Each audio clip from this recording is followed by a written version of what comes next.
olha, gente, esse final de semana teve festa de aniversário da Bela. Quem é a Bela? A filha do José Loreto com a Débora Nascimento. E nas redes sociais, o que chamou a atenção de todo mundo foi o quê? Foi que o ex-casal postou várias fotos ali juntos, felizes, comemorando a vida da filha. Vale lembrar que o casamento dos dois terminou muito mal, você se recorda? Então, Loreto teria traído a Débora. E aí, entre os comentários, né, nas redes sociais, ali nas fotos, é claro que isso ia gerar um bafafá, os seguidores do ator, escuta só o que eles fizeram, eles até comentaram, né? Ah, é muita maturidade, se surpreenderam com a maturidade do casal em deixar de lado ali as questões que envolvem os dois pelo bem de quem? Da filha, né, gente? Pela felicidade da menina. E a gente sabe que não é tão fácil assim separar as coisas. Vamos bater um papo sobre esse assunto? Como deixar a mágoa do ex para trás e pensar na filha ou no filho? Vem cá, aqui no nosso estúdio eu recebo Elza Leite, psicóloga. Boa tarde, Roberto. Boa tarde, obrigada pela sua participação. E a gente também recebe aqui a Patrícia Inácio, obrigada pela sua presença. Sim, Roberto. E ela vai começar primeiro dando a opinião, o que ela achou, né, dessa maturidade toda ali do Loreto e da Débora Nascimento. Eu achei maravilhoso. Quem dera se todo mundo fosse assim, né, Roberta? Olha, porque na verdade o casamento, quando ele termina, a criança não tem nada a ver com isso. Ela não tem a oportunidade de opinar, ela não tem a oportunidade de escolher. Então ali a gente fala de um menor, e é muito menor, né? É uma criança, quase um bebê. Então é muita maturidade, eles estão corretíssimos. Quem dera se todo mundo conseguisse, né, fazer isso.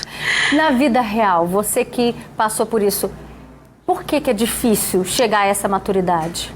Então, porque eu vejo no ponto de que o casamento, sempre um quer mais do que o outro. Ou ele quer mais continuar, ou ele quer, né, terminar, finalizar. Aquilo não é terminar, né, finalizar aquele ciclo ali, né. E na minha visão fica mais difícil por causa disso, porque na maioria das vezes não é uma decisão conjunta. Eu quero finalizar esse ciclo, só que o meu próximo não quer, ou vice-versa, né? Pode acontecer. E eu acho que é por isso que fica mais difícil. Nesse caso, a traição. Então a mulher saiu muito ferida, né? A maturidade ele foi muito mais dela, com certeza. Isso envolve mágoas, né? Como superar então, Elza, esse sentimento de mágoas em relação ao ex ou à ex e pensar ali em prol realmente do maior bem das nossas vidas, que são os nossos filhos? Primeira coisa que a gente precisa considerar é que existe o casal conjugal e existe o casal parental. Embora o casal conjugal tenha morrido, o casal parental, quer dizer, o papel de pai e de mãe, vai existir para todos sempre. Amém. Amanhã vocês vão falar dos netos, do casamento dos filhos, da formatura dos filhos. Então é pensando no agora dessa criança, né? Em proteger a estrutura psíquica dela, as emoções dela. A gente tem que pensar com ética. Pensar na emoção dessa criança e pensar também que tem um futuro pela frente. Então é importante que o casal, quando ele não vai dar mais certo junto, como um casal conjugal, ele já comece a conversar num acordo, de forma habilidosa, de forma respeitosa, a mais harmônica possível, em prol da criança. Vocês não precisam ter uma relação afetuosa entre pai e mãe, mas vocês precisam ter uma relação respeitosa e harmônica, porque vocês vão estar ensinando para essa criança como é que funciona o tratamento de um homem para mulher, de pai e mãe. E outra, a criança que vê os pais se dando bem de forma respeitosa, ela cresce mais segura, ela cresce mais confiante, ela aprende a se amar. Então a gente tem que ter muito cuidado para que a separação não se torne um crime chamado alienação parental, que é quando você começa a falar mal do outro genitor para a criança, e a criança ela não sabe separar isso, ela fica confusa, ela fica insegura, ela pode ter problemas no desenvolvimento escolar. Então, quando você se separa, acabou o amor, acabou o desejo, cuidado para não acabar também a ética e o respeito, não só pelo parceiro, pela história que vocês tiveram, mas também pelo filho de vocês, que não existe ex-filho, existe ex-marido e ex-mulher, ex-filho nunca vai existir. Então é por isso que a gente precisa ter maturidade. O exemplo desse casal é maravilhoso, realmente é o que todo mundo deveria tornar natural.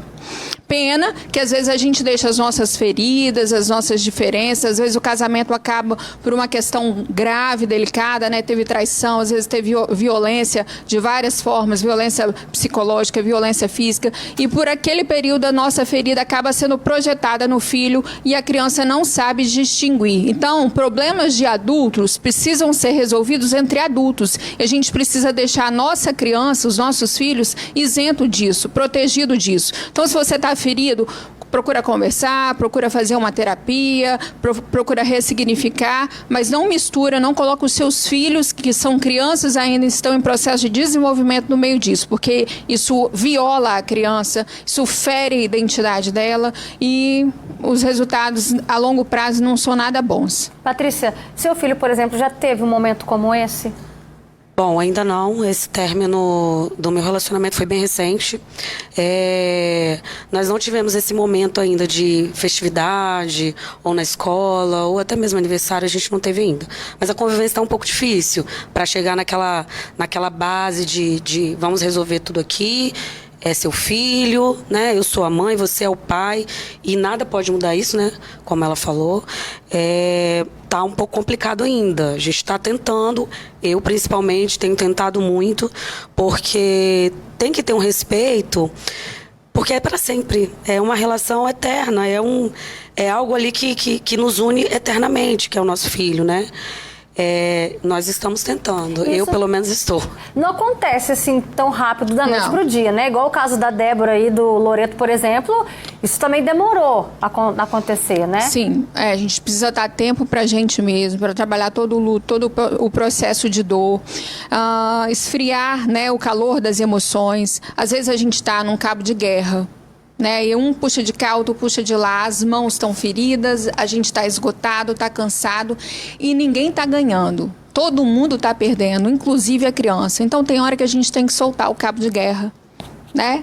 E quando a gente solta o cabo de guerra, é a outra parte que cai. Então às vezes a gente tem que ter inteligência emocional, mas respeitar o tempo. E quanto menos, né? Se tiver nesse embate aí de casal, ex-casal, um afastamento, às vezes colocar um terceiro para fazer a comunicação, um advogado, um parente, para evitar qualquer tipo de conflito e até crescer uma violência aí, né? A gente vai convidar agora aqui para o nosso bate-papo a Janaína Lima. Ela tem um filho de 11 anos que é fruto do relacionamento com o ex-companheiro e ela vai falar para a gente como que é, Jana, a relação de vocês. Então, a nossa relação hoje é maravilhosa, né?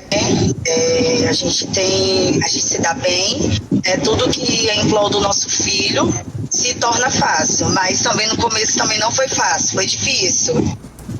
Foi difícil a convivência, foi difícil em tudo, né? E o que foi importante para mudar esse pensamento, mudar essa postura dos dois lados? Primeiramente, a gente pensou no nosso filho, né? Que a coisa mais importante da nossa vida é ele. E depois a gente foi amadurecendo a mente, amadurecendo as atitudes, né? Aí ele conheceu uma nova pessoa, eu também conheci. Então você vai começando amadurecendo com isso, né? Você forma outra família, você tem outros objetivos, outros pensamentos. E tudo que envolve a vida do filho, o bem-estar dele, é o que importa. E o que você percebeu de positivo para o seu filho? É bom, né? A convivência é bom.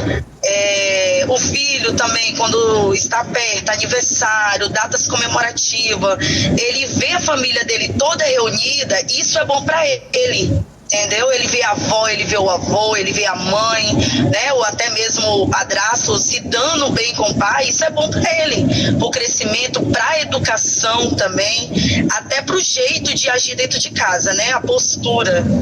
Perfeito, Jana. Obrigada pela sua contribuição, trazendo aí pra gente, né, que é possível sim, um exemplo de que é possível que a gente consiga tem que ter muita sabedoria, não é assim da noite para o dia, como a Elza disse, né? Mas é possível ter uma boa relação com o ex-companheiro ou com a ex-companheira, né, Elza? A gente precisa pensar que está construindo memórias com a nossa nova configuração familiar. Não vai ser mais a configuração social que as pessoas normalizaram, né? Pai, mãe e filhos. Mas vai continuar sendo uma família. Aquele pai casa de novo, a mãe casa de novo, mas aquele filho tem que pensar que a família dele existe. O pai e a mãe existem com uma outra configuração, a configuração mais moderna. E a gente tem aí várias configurações familiares. A gente tem que pensar que o que é família? Família é onde se tem laços de afeto, respeito, não necessariamente de sangue. Tá? Então, quando chegam os outros, né, o padrasto, a madrasta, os irmãos que vão chegar, aquilo dali também é família. Então, a gente precisa criar essa ideia na criança para ela não se sentir não pertencente a uma família, porque essa sensação de crescer e não ter essa sensação de família, de pertencimento, de núcleo, é muito ruim. Dá para reverter? Aquelas famílias que já acostumaram cada um para um lado e acham que está tudo bem. Olha, se os dois tiverem disposição e maturidade, dá. Porque tem um ditado que fala que quando um não quer, dois não brigam. Então, a gente precisa pensar que as duas partes precisam entrar num acordo pelo bem comum da criança. Tá certo. Patrícia, dá um beijo no filho, tá bom? Muito obrigada, pela sua Roberta. participação. Obrigada, Jana, também pela sua contribuição.